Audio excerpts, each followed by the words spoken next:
Good Right. evening and welcome to Monarchist Minute.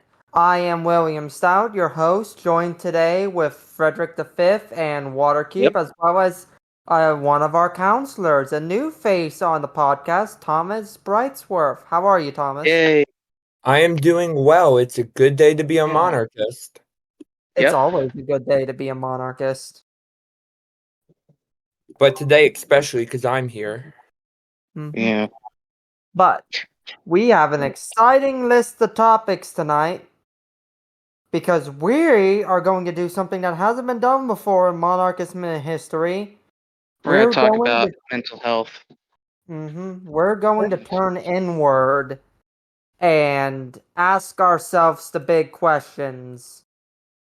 Basically, What we is are wrong with our community? and basically we will be playing devil's advocate and saying what is wrong. So this podcast episode won't be about what the faults of monarchy, but the faults of monarchists themselves. Correct, William? Yeah. Yes, with the we'll mainly be focusing on the various problems with the larger community abroad. And while there seems to be so much disunity and unrealistic expectations in our organization and other organizations like us, too. So Yes. it isn't just us. Right. Now, So- you want to Go go ahead. first, William? No, you go ahead. So if I may, the reason I think monarchy is so diverse is the same reason that republicanism, non-monarchy, is diverse. Because the terms republican and monarch are overlapping terms. They encompass many different types of beliefs. Republican incorporates fascist, libertarian, etc., constitutionalist, federalist. While monarchy has absolutist, constitutionalist, parliamentarian, elective, hereditary. So the reason monarchy is Federalist, so too. divided, yes, exactly. The reason monarchy is so divided is because it's an overlapping term, and even coming together is difficult with most monarchists because I would say monarchists are stubborn in their beliefs, in that they want their type of monarchy. And the reason I am a part of MOA is because, and the reason I wanted to work with y'all is because of the idea that we are a central ground for all types of monarchists. I mean, we have absolute, we have hereditary, ceremonial, we have anarcho-monarchists, we have all the types. So this So this makes sense, and this is the group that I think will ultimately bring monarchy to America through time. But then again, it has to be taken with caution. I really like what you said, but sorry for cutting off someone. Sorry. Yeah. Go ahead. But Go ahead and go. But also, there's different monarchists who believe in what royal family should go for that country. Some just like France, for example, there's monarchists who believe in the Legitimists, the Orleanists, and Napoleon. That is correct. That is more of a royalist faction. Like most monarchists in America, while they have opinions about royalism in other nations, they don't really have an opinion about it in America. That's not a big thing. So I would say, if we're talking about American monarchy specifically, I don't think royalism is an issue unless we expand our ideas to other nations, and then it would become an issue. And for example, if you remember the first podcast I was in, I believe that the Hohenzollerns belong as to be America's monarchy. Right. Because of the Prussian scheme, which legitimizes their claim to the American throne. But I've also seen some Catholics make the valid argument that theoretically a Jacobite claimant could also claim the throne, as America was settled before the Jacobites were overthrown, and therefore they also have a claim to the I am firmly the thing about this is I am a Jacobite. I may be American, but I proudly support the Jacobite monarchy. However, I am even as devout as I am willing to put it aside for the sake of just getting a monarchy in general. Because I think in order to get a monarchy, we're going to have to compromise a lot. That's all politics is compromising. And it comes back to an old meme I used to see about American monarchists. When someone asks who the French monarch would be, they would start arguing about the different claimants. And when you ask an American monarchist who the monarch would be, he would literally say anybody decent, because at this point we'll just take anyone. Well, because anything is just better than our current political system. I don't think that's necessarily true. I think there's some countries that will just say straightforward, if in the past they had a monarchy, like Brazil, for example, they would want the original royal family that ran the country to come back. I mean, nobody in German monarchy, judging by what I've seen, is disputing that the Hohenzollern, unless serious German monarchists are disputing that the Hohenzollerns don't have the only rightful claim to the German throne. But it's also the Habsburgs, too. I've also seen some people advocate for Wittelsbach, and honestly, I wouldn't be disappointed. See, this all goes into the fact that monarchists and royalists meaning you support a certain dynasty, monarchists being you support a monarchy, it is such an umbrella term. It categorizes so many. And I think as long as monarchy is an umbrella term, we're never going to be fully united. Even if Monarchists of America becomes an actual organization, then that means more other monarchist organizations are going to come together. And while we may be good, we might all team up. In the end, political parties will happen. The thing is, we are tribalist creatures. We are tribalist animals, rational animals, that we divide with who we are similar to. This is the law of human nature.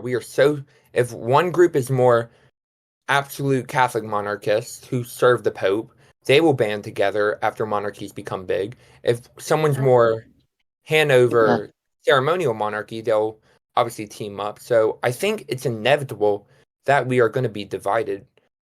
Yeah, this is true for any ideological system. Like, for the most part, like, I came from the left for the most part, and a lot of the communists were divided as equal. You'll have the Jucheists, the Trots, the Marxist-Leninists, all these different flavors of communist ideology, and like they'll side together on certain issues, but as soon as another issue comes up, they're killing each other.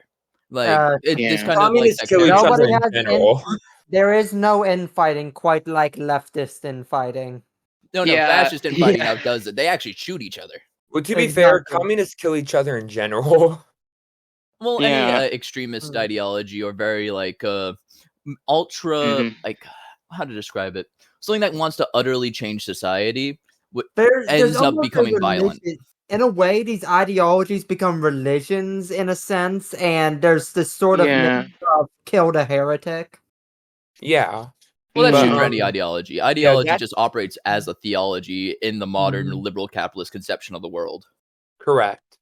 Basically, humans are by nature, and science has pretty much proven this. We are religious creatures. If we do not purposely worship something, we will accidentally worship something else. We will find something to worship. It's only a matter of when. Religion, I hate it when like people are saying we don't need religion anymore, like it's outdated. That is not part of human evolution. We have evolved to be religious, to have something in charge. And that's kind of the whole idea of monarchy, is that we believe in some higher power that anoints the king. Well, that's for like exactly. Human beings innately are predisposition to believe in something greater than ourselves. It just depends on what that is. Which also comes into another division that divides monarchies, and that is the cultural division. Obviously, monarchies vary greatly based off of where they are and from what cultural tradition comes.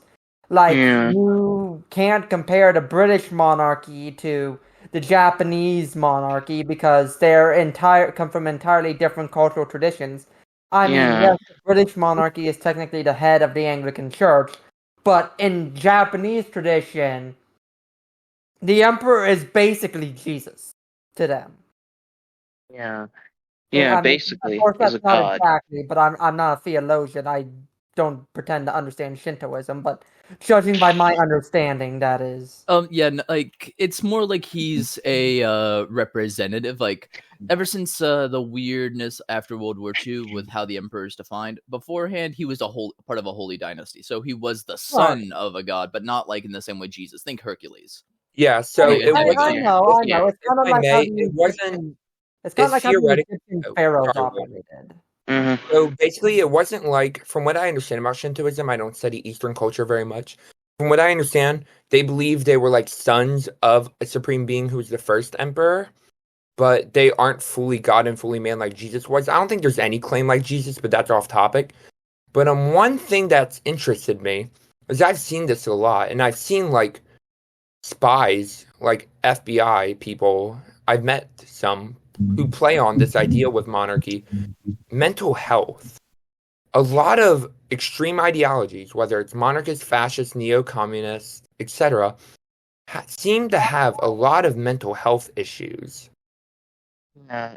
It really bogs my mind, and I think there's a few theories behind this that we could talk about. One is Big Pharma and the World Health Organization saying extremism is a part of mental health issues simply because they don't want people to be extremists? Or is there actually a mental health crisis going on that's affecting extremist tendencies? I'd say it's definitely the latter, because extremism tends to attract extreme people. Like, but you have to be already somewhat asocial to adopt an ideology. Like, and I don't mean this to admonish anyone who has an extreme ideology. I'm an extremist. I'll straight up call myself that. Same. And the thing is, there takes a level of asocialness, trauma, or whatever to create the extremist, because it's someone who has been alienated by the current society, and oftentimes you're socially alienated, which implicates your mental health. Right. And it's easier to isolate and radicalize someone who's already isolated, because then there's not going to be as many people telling him that these are insane ideas. Now, sometimes people turn to extremism based on lifestyle, or their living condition, or their income. Like, for example, people who are generally poor might go for socialism because they see it's more appealing to them, and they think it could help with their living condition. Actually, that's surprisingly not true. Like, from what most of socialists I've met, most are petty bourgeois to bourgeois, while like the people who are describing that poor economic condition, they tend to drift more towards straight up anarchism when they go full extremist, or social democracy, then democratic socialism, then anarchism. If I may, I think it holds some merit that lifestyle conditions where you're at.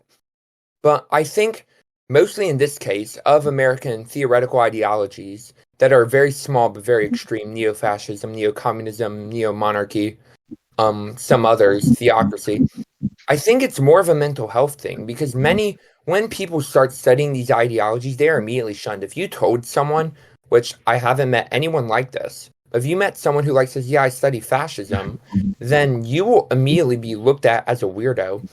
And one thing I've noticed is that internet often plays on this. They often use this idea of bonding through a common ideal through the internet in order to get it. Yeah.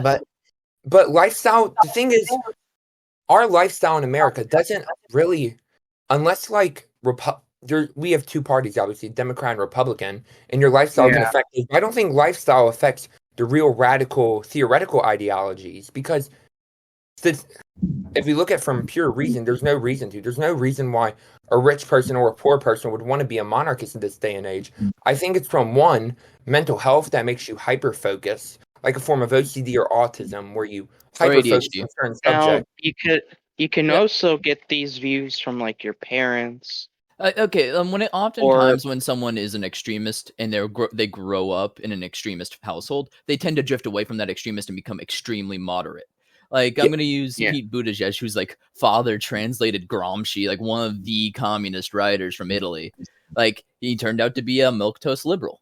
And I've spent a long time studying political cults, specifically stuff in the neo-fascism and neo-Nazism sphere. A lot of time, any one of those cults, when they raise kids in them, the kids just try to get out. They just try to leave. Because half the time you grow up in a toxic living environment that is not good and conducive to mental health. Right, but I think while that is true in a lot of different countries, and possibly true in America too, if you grow up in a insanely Republican family, you usually become left-leaning, and if you're grown up in a very left family, like you see with a lot of Republican YouTubers and podcasters, they were raised in Democrat families and became Republican. I just don't think that's the case for like neo-monarchism, neo-fascism, and neo-communism is we don't have enough people. Sure, there might be some outliers, but there's rare times where anyone will identify with those groups. Oh, I think that a lot of monarchism seems to originate with certain pop culture references and also people who are really into history discovering really old literature. Like, it seems to be something that people come into accidentally rather than right. Like, I think that's true as well, especially for monarchism. But like, on the neo-fascism, like where there's not enough people, there have been so many weird extremist political cults where you can at least see the family dynamics form. There's been enough people to see that family dynamic, like Nadelfed, the American Nazi Party, some of the other weird anarchist groups, like some of the mutualist groups that are up in the Appalachians. You can see how those family dynamics work and how oftentimes the kids would want to leave those settings because they're so ideological and so about purity. It's almost like just living in a religious cult. It's just so political. Yeah, I can agree with that. I will compromise. I think it's a mixture of all of them.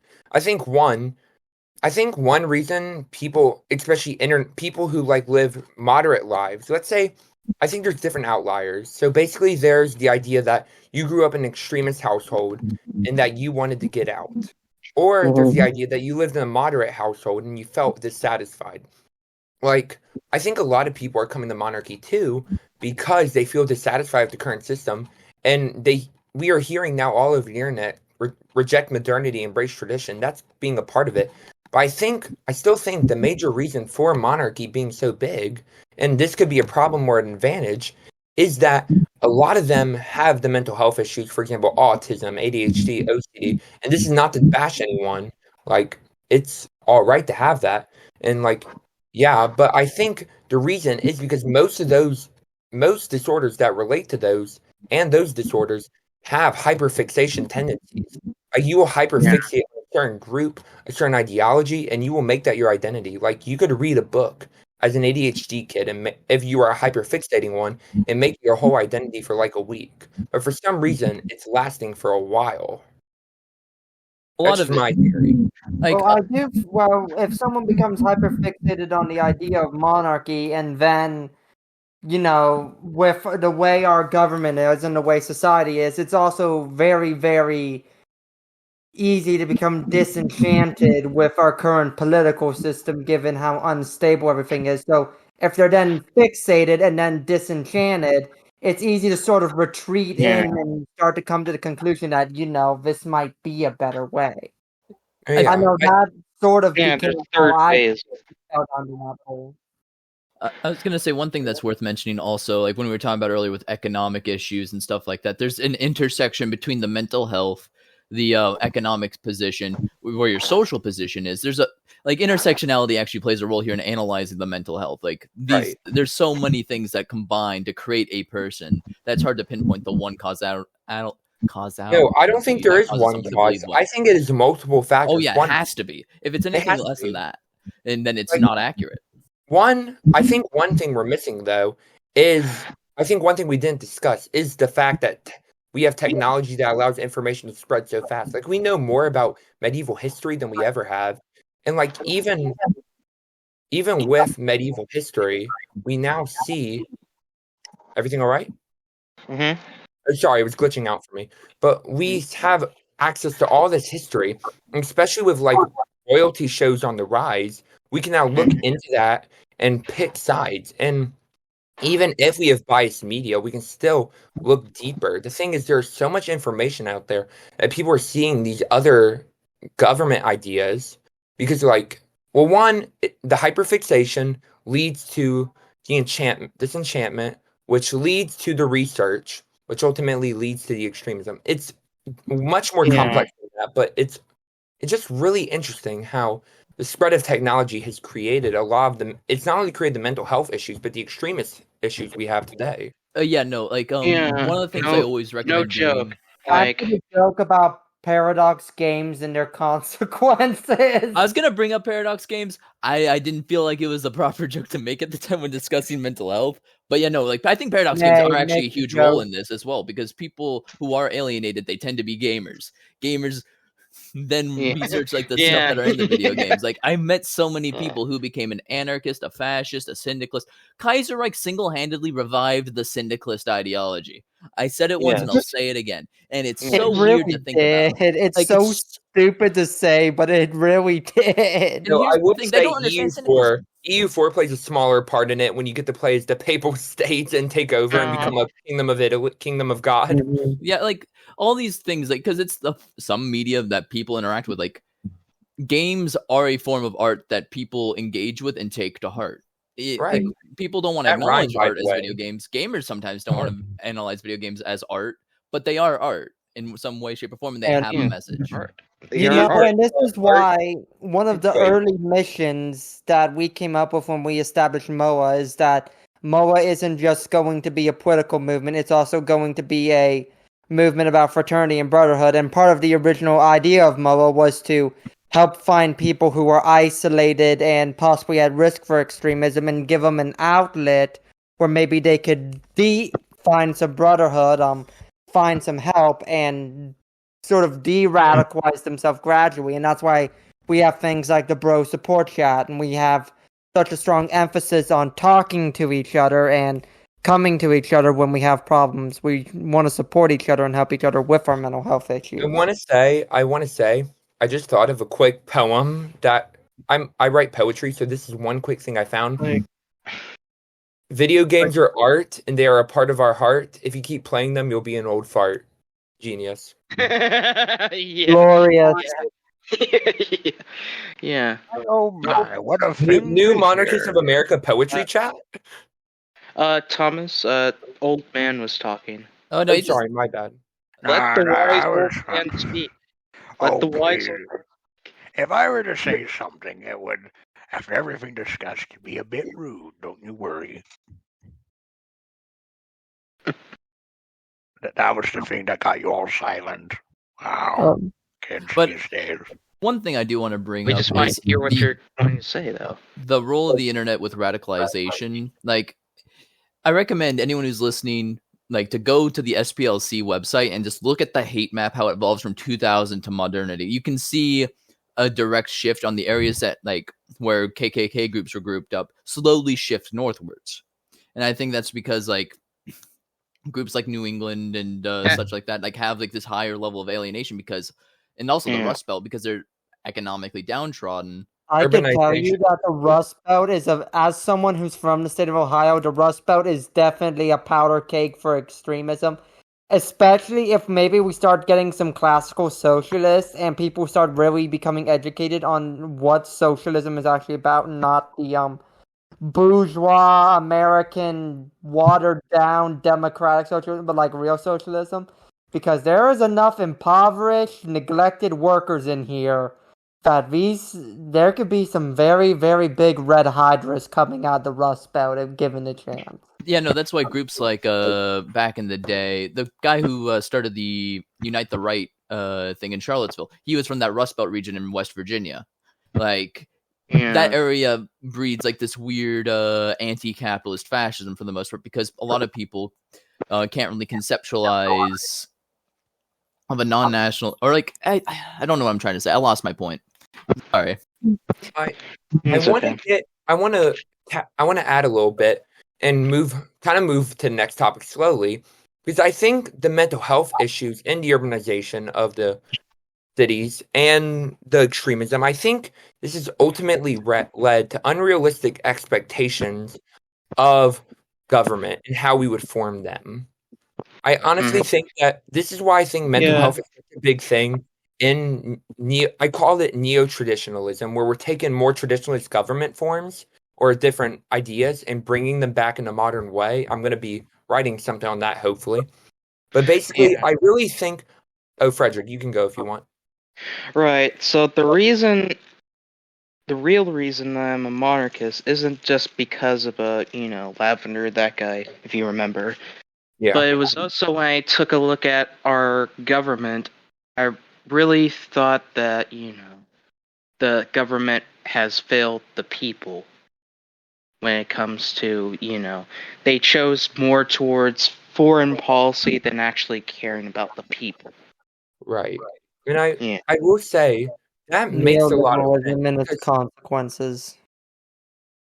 The West has fallen. Billions must go on Discord. Billions must start parties. No, but the thing is with what I was saying with mental health is I think mental health is a big thing in neo-traditionalist governments ideas is because of the unrealistic expectations. Like if you have some type of disorder in the brain, and it does lead to unrealistic expectations on how you view yourself. For example, people with high narcissism, or how you view the world as either an enemy or as too friendly, etc. And that will play into your idea of government. If I'm gonna be real, and no offense to those in our audience who might be Catholic, this isn't for you. But most of the teenage trad caps I've met have either been doomers or very, very self-righteous, bordering on narcissists. So what you're saying tracks. No, a lot of the thing. I think it's also for the fact that a lot of Catholics are sick of the modern. This is a little off topic, but I think it's because a lot of modern Catholics, including myself, are tired of like the liberalization of our church, and we want to return to tradition. But I think take a number. Like a lot of Catholics are waiting too. A lot of Catholics online and also Protestants want that sense of tradition too. That's why they're leaving their Protestant churches and going. That's why we keep splintering. As a Methodist, I gotta say, this is the entire reason the United Methodist just shattered into 3 pieces. Literally, I saw a Methodist church and they lost numbers significantly. But basically, the mental health in it. If you hyperfixate, and I keep going back to this mental health issue because I think that's the main issue. There are a lot of other facts in it, but you tend to again have unrealistic expectations, and you'll start to get unrealistic ideas, which will become very dangerous actions. Right, and to move away from sort of mental health, I want to talk about like some of those unrealistic ideas. Yeah, definitely. First and foremost being, the U.S. is not going to be a European traditional monarchy in the sense that the UK is, or in the sense that the Scandinavian countries or Spain is.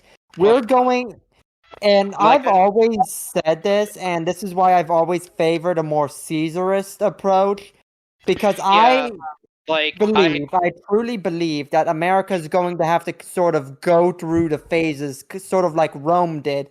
Because if we do legally create a monarchy, we're going to have to go through. Yeah, we're going to have to go. Augustus said, "Republic must fall to give way to the empire." Yeah, it's and the whole saying that Rome didn't become a monarchy from a republic; it just was still a republic who gained a monarch. It went from monarchy with a republic to a republic, then back to a monarchy with a republic. Yeah. Or like a republic with a monarch, I think was the original saying. I want to say something to lighten the mood here. In the next room across from me, they're playing what's it called? I hear Jerusalem bells are ringing, like Viva La Vida, that song about the king dying. So it's kind of ironic. So I think another unrealistic expectation, if I may bring up, is the idea of a lot of tradition, a lot of crazy, more on the crazy side of the extremists, believe that we can have a revolution. Yeah, well, honestly, I'm gonna say this.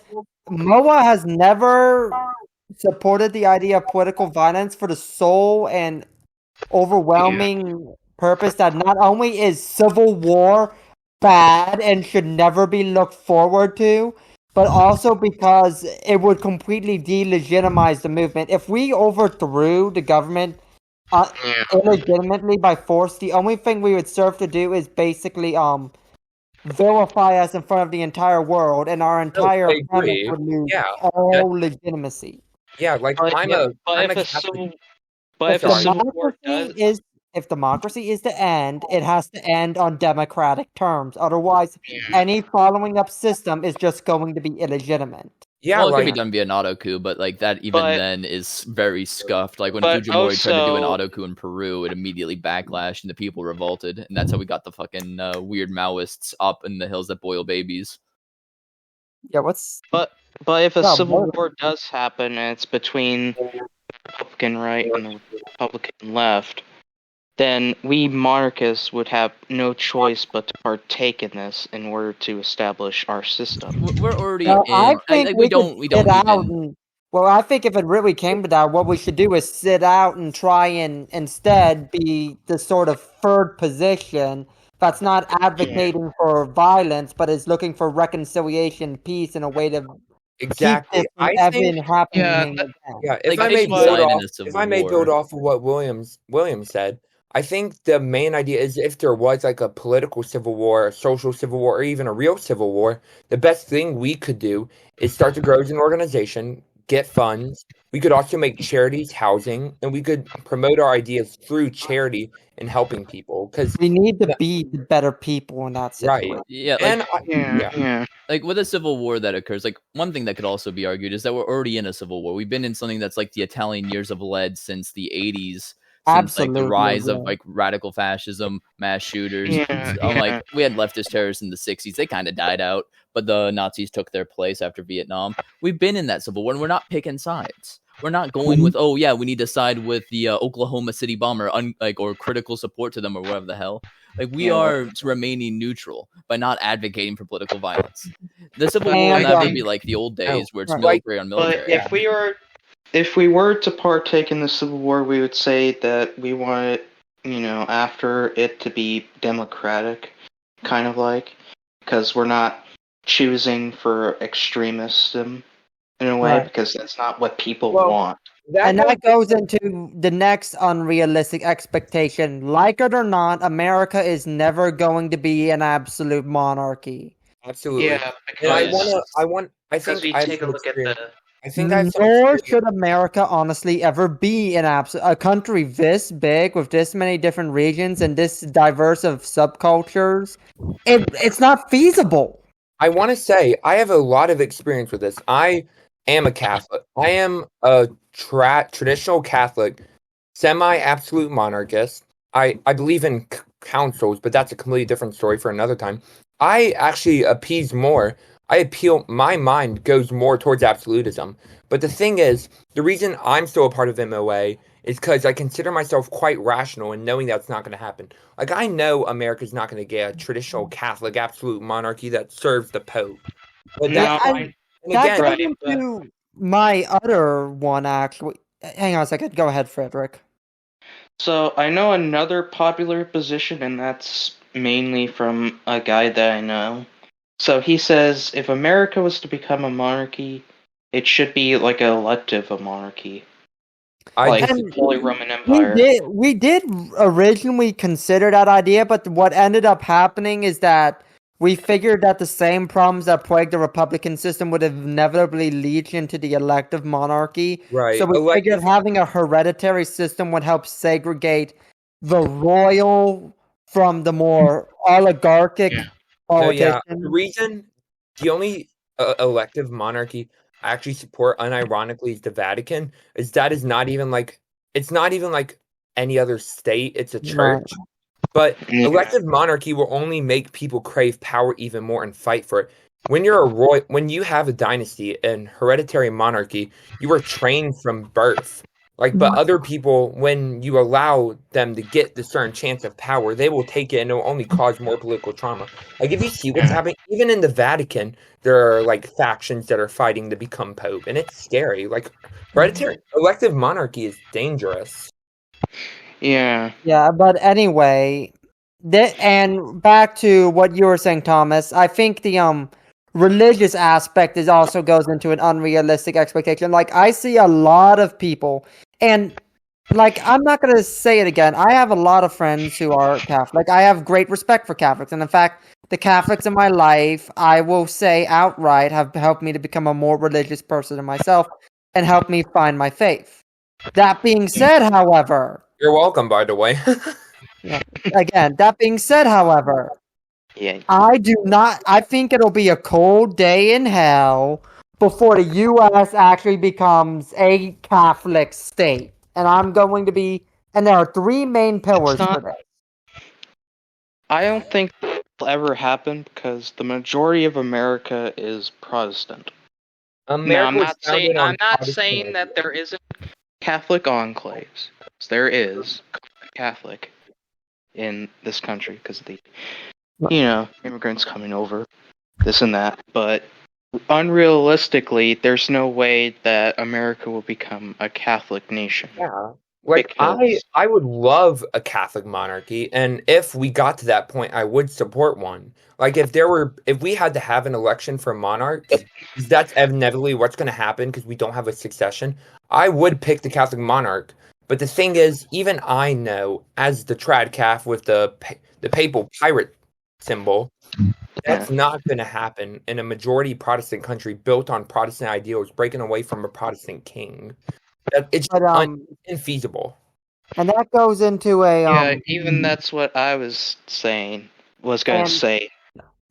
To go into my 3 pillars, and Frederick, I think you're gonna very much like the last pillar. These 3 pillars have to refer to tenets of American culture. First pillar is America is very, very culturally Protestant. Almost half of all Americans are some blend of Protestant, while only 23% of Americans are Catholic. Yes. And so, and of course, all these Protestants count for various denominations, and none of them are going to agree. While there might be overlap, none of them are going to agree. You have people like Methodists and Wesleyans who share a tradition with the Anglicans. You have Baptists, which are some weird Anglo-Calvinist, and then you have the Lutherans and whatever the Mormons, God bless them. Well, Mormons are not. Let's not get into the argument about whether or not Mormons are. Let's not get into the argument about whether or not Mormons are technically Christian or not. That is not an argument I wanted to have today. That's a theological position. We're a political organization. Oh yeah, and don't forget about the Jehovah's Witness folks. The Watchtower Society. A horrific Christian fan fiction. Let's not get into the Jehovah's Witnesses. Have you ever heard the funny Halloween joke about Jehovah's Witnesses? Yes. It sounds like someone says like, they don't celebrate Halloween. And people say they get pissed when people knock on their doors. They hate when the random people knock on their doors. That is ironic. I just realized that. Average Jehovah's Witness on Halloween. Gosh, I hate it when random people in silly outfits knock on my door. It's not. But anyway, okay. To get back to the unrealistic expectations. Yeah. Okay, where was I? Second pillar is that after being very, very Protestant, America is very, very culturally libertarian, and the idea of papal authority is just going to be an anathema. And this kind of ties in with the third pillar, that America is also very, very culturally isolationist, and that we have that sort of mentality that things and entities that exist on the other side of the Atlantic don't matter to us, and vice versa, regardless of whether or not that is actually true to our reality. I agree, if I may, I agree and disagree. I think it doesn't matter to us, and it does at the same time. Like, for example, if we can affect their culture, it matters. But if they want to affect our culture, then we don't want it. But it really is a double standard. But like, you get what I'm saying in the fact that most Americans would look at the papacy and see it as innately as some sort of weird foreign authority. No, yeah, and, like, a lot of them. Because if you remember when the Catholic Irish were coming over, they thought that the Catholics were going to take over. They were going to establish the Pope here, this and that. And even today, and even today with a lot of American Catholics, a lot of American Catholics sort of just admire the papacy at a distance and ignore it when it inconveniences. I will say most American Catholics, if not most Catholics, don't even care about the Catholic faith. Like, there's a running joke in Catholic circles that, like, when someone converts to Catholicism, you hear people saying, "Ew, why? That's gross." And that's just the Catholics who say that. But like, honestly, Catholic Church is getting smaller and smaller. So even then, I don't think that Catholic monarchy is feasible because, one, most Catholics wouldn't even support it. Like, 70% of Catholics don't even believe in the Eucharist. Why would these 70% of Catholics want a Catholic monarchy submitted to the Pope? Honestly, and I have my own laundry list of issues with the Catholic Church, and I'm not going to get into it. Like I said, I have no problems with Catholics, but the actual institution and the way the church is ran, it's... And, oh boy, there's a lot to and unpack there some days. We've been kind of going the back and Catholic forth on the religious churches question for a while. Plus, the Catholic churches that are in America, they get a lot of criticism because of a lot of scandals that they Right. were involved in. Right. And I would honestly say I think the U.S. would be more likely to go Orthodox than completely Catholic, just on the grounds that at least if we went Orthodox, we would have like local that would be a bishops. dream. That would be a I dream. know, I'm just saying, at least if we had I Orthodoxy, think we would have I will local say bishops and autonomy, and that would be much more appealing to Americans. the only way that would work is if the Eastern Orthodox patriarchs from across the world made an American patriarchy that's equal in authority to them, because all Eastern Orthodox patriarchs are equal in authority theoretically. Yeah, and I don't think yeah, that's feasible in their theology with apostolic succession. That's not feasible. So yeah, I know a lot of Americans are converting to Orthodoxy. And there's also Americans that are also leaving the faith too. I just want to bring up for a matter of argument, like how it's also probably unfeasible just to destroy the barrier between church and state, because like that barrier's been up for a while, and undermining it oftentimes just has led to the churches being corrupted by politics compared to anything like that.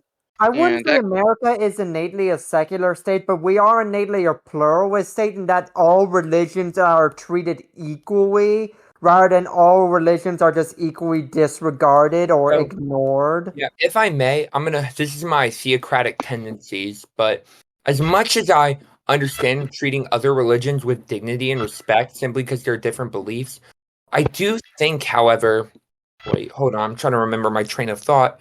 I think the barrier between church and state can't be destroyed, but it can be chiseled. What's the word? Like chiseled that, if you will, like slowly cut it. I don't even think it should be. Well, that's where we're going to disagree, because I think, here's my opinion.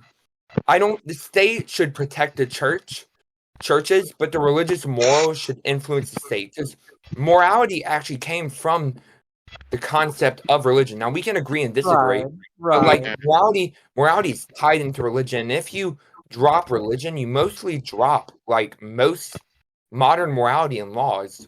Like laws are just legislated morality. So if we and I would also say that America is a de facto Christian state because most Americans were Christian, and we vote for Christian values and vote for Christian politicians. So even if our founding fathers did not intend us to be an innately Christian state by virtue of our democracy enshrining Christians and Christian laws. Our founding fathers said that we are meant to be a religious state. We are a state for religious people. There's actually a quote on it somewhere. Right, I'm just saying that but not for our one government religion wasn't innately religious in itself, but as a de facto process of our democracy. But there's also people are saying we're a Judeo-Christian state. Sort of. Judeo-Christian means the values that come from the Old Testament and New Testament, meaning the Ten Commandments and Jesus' word. Yeah. But I want to get to Cube's part in a minute. I agree that in an American state, it shouldn't only be one religion influencing the state. I think all religions. I think there should personally be a religious section of the government that like only deals with the moral aspects and is like a guide. What's the word? Like a council that doesn't have any binding power, but like works as a guide, where there can be many people from many religions that get has a part in it. And like an advisory committee. I don't think, however, that religion should be completely separated. I think that would be dangerous. I'm personally for it. While I do like the idea of your little council, I'm at the same time gonna have to bring up the fact that means that the Archbishop of Washington's gonna have to be really cool with sitting next to Pastor Chuck from First Light Baptist Church. Yeah, Latter-day Saints too. Well, again, that will be something it's more theoretical.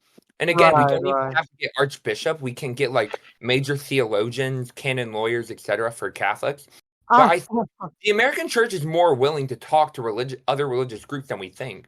We have like the Archbishop. We have like Bishop Vigano like he's strict traditionalist, but even he's going to talk to other people. Now, I do think.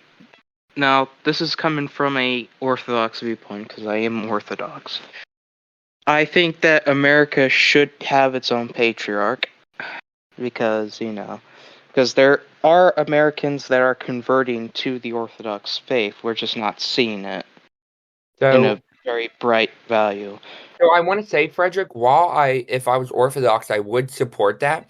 I don't think it's feasible if this is going to get into low theology. We'll cut it quick.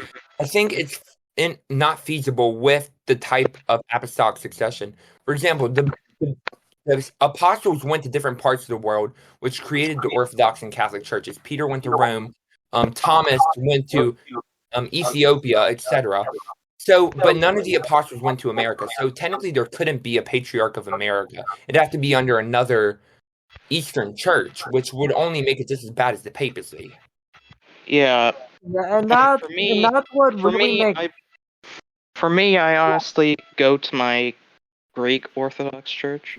Now there is because there's different Orthodox churches with different papacy.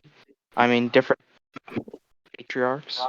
Well, so, if I may, Thomas, if someone who has apostolic succession comes to America and sets up a patriarchate, would it count? So the thing is, because as a Protestant, this whole idea of apostolic succession is sort of somewhat lost. So this isn't something we really focus I know on. a lot of people have a problem with it. I don't think there can be patriarchs in America. There has to be patriarchs wherever in Eastern Orthodox churches. But the thing is, it wouldn't have the full authority of there would be. I think it wouldn't be called patriarchs. They would be just priests with higher powers. But the patriarchs themselves, and I'm talking about like the extreme ones, like Patriarch Kirill, the Patriarch of Constantinople, etc., because they directly come from the apostles themselves, and they were in those regions. That's why those regions have superior authority. It wouldn't count for America because it all depends on where the apostles last were. Like, for example, Peter went to Jerusalem, then Antioch, then Rome, but he died in Rome, which is where the see has always been and where it will continue to be. Like, when the Avenon papacy came up, people were scandalized because it should have been in Rome. Region matters. And the problem with Eastern Orthodox churches is not only that they're so Eastern in that the patriarchs can't be in America, but simply for the fact of liturgy. Like, there's no American liturgy in Eastern Orthodoxy. Like, we have the Novus Ordo, which is universal. We have the traditional Latin Mass, which is universal. But Eastern Orthodox are very divided in liturgy. They're somewhat the same, but they have their own language, etc. And there's just no American version of that. They always either have to come from Greek, Russian, Ethiopian, etc. Even if they do it, still comes from those traditions, which will ultimately make it still under the Eastern Patriarch. And of course, if an American liturgy were to develop, it would take centuries for the tradition to develop. Yeah. The thing is, even if we were to develop an American liturgy, it wouldn't be seen as a valid liturgy because liturgies have to stem directly from the apostles or stem off of liturgies directly from the apostles. Like, for example, the Dominican rite is based off the Tridentine rite, and that's been around for 200 years, which the Pope allowed. But there's just simply America is simply too far from the time of the apostles to make its own liturgy, which is the weird part. But yeah, so I think we should continue because I think we're getting too much into the realm of theology. Yeah, we've been on theology for like a long while. I've been just kind of sitting here. Yeah. No, I'm sorry. What's the next part? Well, there's factions and diversity, but given that we've already sort of talked about the differences and everything, do we really want to focus on that, or? I think we should look at, because I'm about to leave soon, so I want to make a final say. I have like 6 minutes, 7 maybe. How we will look past this. And I honestly think it's going to be hard to look past this. Like, as much as I dislike the Founding Fathers' Freemasonry ideals and equality ideals, I think inevitably that's going to be what brings the monarchists together, is the idea of compromise. Like, the reason why people don't like absolutism is because they feel they aren't heard. Even if the monarchy tries to listen to all of them, he can't listen. He can't. Like, he's But with the idea of compromise in the monarchist groups, we can say, okay, we don't want an absolute monarchy. How about we give him some powers, we give some to him, etc. So if we can give it to a parliament too. Yes, like if we can the idea of semi-constitutional monarchy, it might be the greatest compromise for America. Because you don't want too much of a mob rule. Plus, you don't want a small amount of people to control everything. Right. So it's kind of like in the middle there. So you're kind of right about compromise there. There's one thing I also thought of that I think will be a good compromise is that the king, and this is from one of our counselors in the chat, basically, wait, what, William? I didn't say anything. I'm sorry, my computer's glitching out. But the one compromise I think when it comes to religious monarchs is that the monarch can be if America decides it's a de facto Christian nation, and we decide that only Christians can be kings, that's theoretical, then we can say that while the king can practice and even hold ceremonies in his own Christian tradition, he has to be called the protector of faith and not the protector of the faith. Like, for example, King Henry VIII was called the defender of the faith for Catholics, but we can have the king or queen be defender of faith and that they will protect the rights of other religions. That would be a good compromise. Yeah, that would be a very good compromise. Because when it comes to religion and for America, I always thought that because there's so many different religious groups, like we have the Muslims, we have the Jews here, I was thinking there would be somewhat no way for there to be an official, one monarch believes in this faith. Well, we also have a sizable pagan and Hindu. Like, we have a large amount of minority. America is an empire by nature. It's a multi-ethnic conglomeration of like different religions, ethno-religions, so many different places that as soon as you make one government like directly built into it favorable to one theology, you inherently alienate the rest of those groups. Yeah.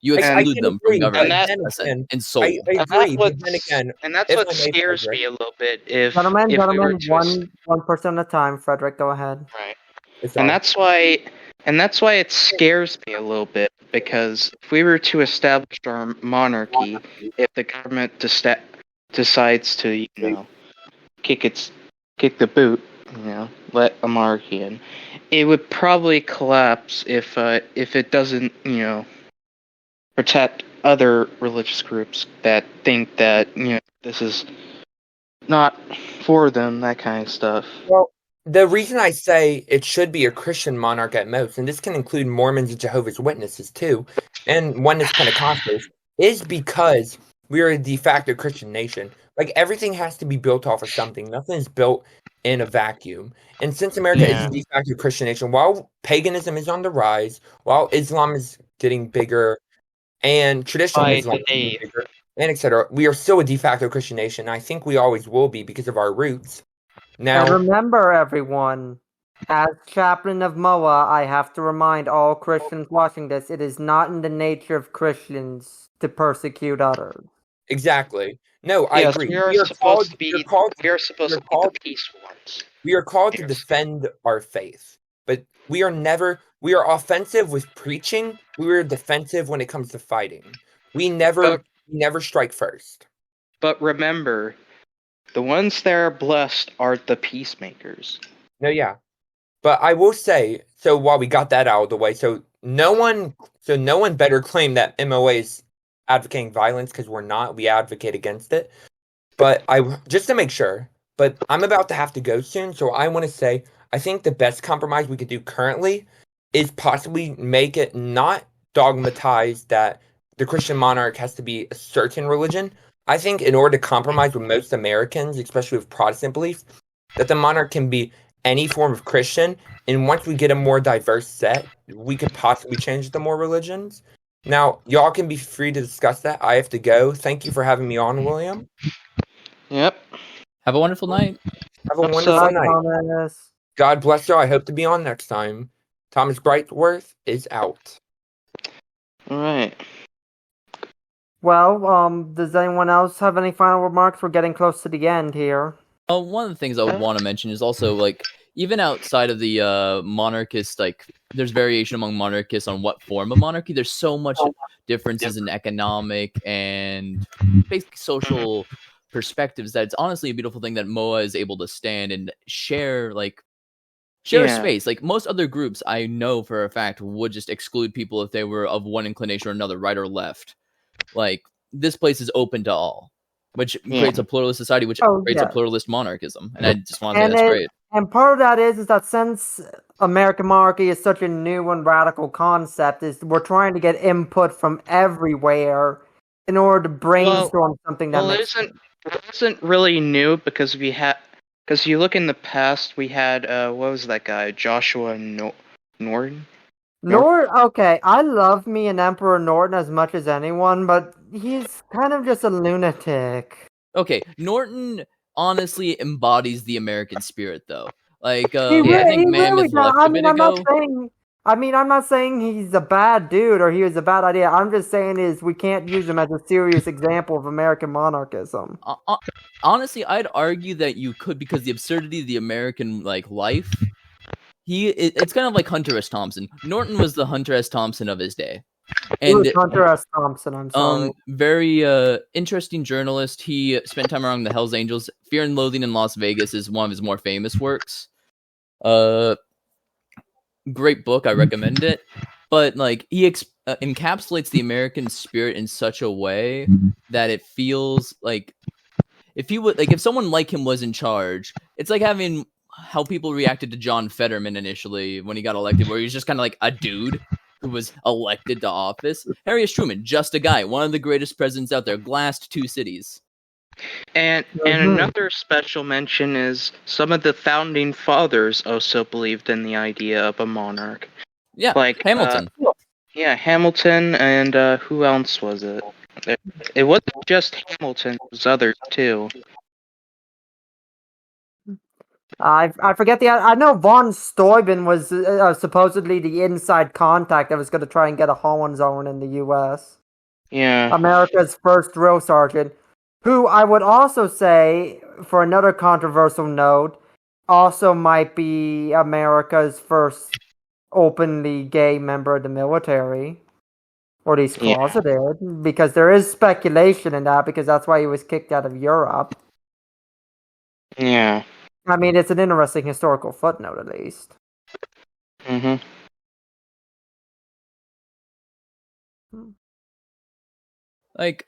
Everyone got really quiet. Did I cut out there earlier? Anon was mentioning me cutting out, so I'm trying to figure out my issue. But what I was trying to say earlier is basically when normal people get to positions of power, it's such a connection to the normal people. They are a populist, even if they're not respected as a populist. If Norton was the leader of the United States, that's why people in San Francisco somewhat respected him. He seemed like a lunatic, but he was also just a normal human being that people could kind of relate to the absurdity of political and life. Well, that's not what the police thought about. He was also a genuinely good dude who literally put himself in the middle of a race riot in order to save the Chinese community at the time. Yeah, no, he tried to be a hero, and he was a hero. He's someone that should at least be venerated. And plus, he abdicated for a lot of things, like the building of the same. What was that bridge? The Bay Bridge. He advocated for the Bay Bridge and the tunnel. Both are built, and to this day, there is a charity that is trying to get them to name it the Emperor Norton Bridge, which, honestly, if we grow as an organization, that's something we should push for, too. Yes. Plus, he also abdicated for League of Nations. Wink, wink. He was, a thinker ahead of time. I don't think he was a thinker of his time, and his vision actually came to be. Mm-hmm.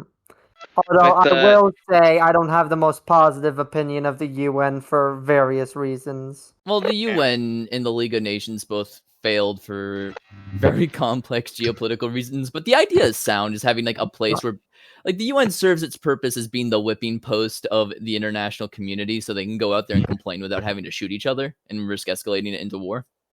Right, but the biggest problem with organizations like the UN and stuff is they're all based off of voluntary participation. at the end of the day, it's mainly a bunch of moral grandstanding and people not actually doing anything. Oh, that was the whole purpose to begin with. It's just to spin a narrative. I don't think you become a UN member unless you're recognized by other UN members. Yeah, no, you can become an observer, then a member, but it takes, I think, like all of them, it has to be consensus on being recognized. That's why Palestine doesn't have a UN position, but they are a UN observer because they're recognized by a fair few powers and some people on the Security Council. There's also why nations like South Ossetia and stuff like that, they're just not recognized ever because only Russia and other nations that are breakaway states recognize them. Also Pakistan too, even though their country does not exist. I guess. Which place? The Kurds. Oh, well, the Kurds don't actually have anything pushing for a nation state outside of maybe Rojava, but Rojava is working with the Assad regime for the most part, in a mutual coexistence. ISIS. To be fair, I don't think it's that the Kurds are necessarily not pushing for their own nation state, but just that the Turks are doing a really, really good job at suppressing it. Well, it's a mixture of the Turkish, Syrian, and Iraqi oppression. Like Saddam did a lot of damage to the Kurdish movement. Mm-hmm. In Turkey, Erdogan's main base are the Kurds. Really? Yeah, no, they're the most conservative out of them. They were the ones who wanted to bring back the caliphate first time around. Ataturk had to suppress them. I would not expect that, given how Turkish nationalism and Erdogan seemed to go better, that the Kurds would actually like him. You have to remember. I heard the Kurds were really socialist. Some of them. No. You have to remember, Kurdistan, like all people, is a varied place. You have Rojava, which has which is vaguely leftist. Most of it's democratic confederalism. They have this very extreme feminist ideology to make sure, to undermine, I think, some of the sexism in Arab and Kurd society. Because Rojava is both Arab, Kurd, Alawite. I remember back in 2018, 2019, when ISIS finally got crushed. I watched a video of a bunch of Kurdish female soldiers dancing basically on the ISIS flag in a market where they were previously selling women into slavery. Yeah. But we're also getting off topic here, I believe. No. This is just ending remarks. This is basically open forum. There isn't a topic. Yeah, a lot of it with the situation with the Kurds is very fascinating. I recommend reading into it because of how diverse that society is, and because they're just in the crossroads of the Middle East, much like how the Levant, they're a part of the Levant, but they're in that mountainous crossroads. So there's also conflict with Iran. Iran also suppresses the Kurds, how they have to suppress their Arab population. The Kurds are fascinating. Yeah. All right. Is there anything else? Any other final remarks? Really? Also, there's a new topic that a lot of some of the parts of the American right talk about is MAGA monarchism, the belief that Trump should become emperor. Oh, God. Let's unpack that can of worms next week. Yeah. Because there really is a lot to unpack. In my opinion, it's a very cringe idea. And that the term MAGA monarchism has another big thing in this organization because that's what the BBC agent who interviewed us referred to our organization as, and we all cringed when we heard that. So that's something we can unpack, but we don't have enough time left in the evening to unpack that now. Yeah. So, final prayers, I guess? Yep. Y'all bow your heads. Alright. In the name of the Father, Son, and the Holy Spirit. Our Father, who art in heaven, hallowed be thy name. Thy kingdom come, thy will be done, on earth as it is in heaven. Give us this day our daily bread, and forgive us of our trespasses as we forgive those who trespass against us. And lead us not into temptation, but deliver us from evil. For thy is the kingdom, the power, and the glory forever. Heavenly Father, help us to overcome our distances and come together for the cause of monarchy.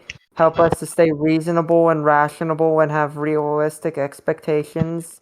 And always help us to do your good work. In Jesus' name I pray. Amen. Amen, man.